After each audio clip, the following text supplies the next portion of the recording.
Hi hello అండి. ఈరోజు మీకు హాఫ్ బాయిల్డ్ ఎగ్ దోశ ఎట్లా చూపిస్తాను. ఈ ప్యాన్ అనేది నేను ఆన్లైన్లో తీసుకున్నానండి, ఫ్లిప్కార్ట్లో.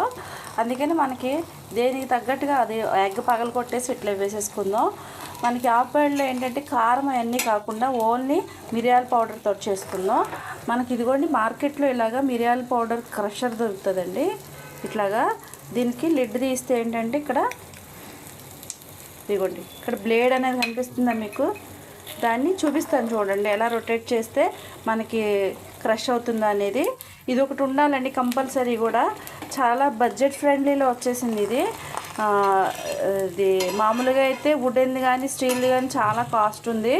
మనకి ఇది 159 రూపీస్లో చక్కగా మంచి కటర్లా ఉంటుంది అన్నమాట. ఇది మిరియాలు కట్ చేసుకునడానికి చూడండి, చూపిస్తాను.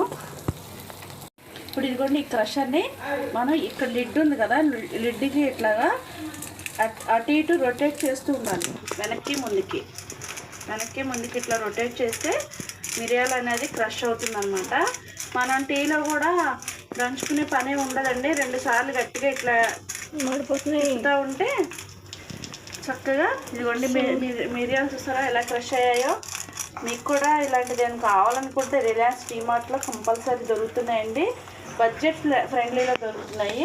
మీరు కూడా ట్రై చేయండి. ఈ వీడియో కనుక నచ్చినట్టయితే లైక్ చేయండి, షేర్ చేయండి, కామెంట్ చేయండి. థ్యాంక్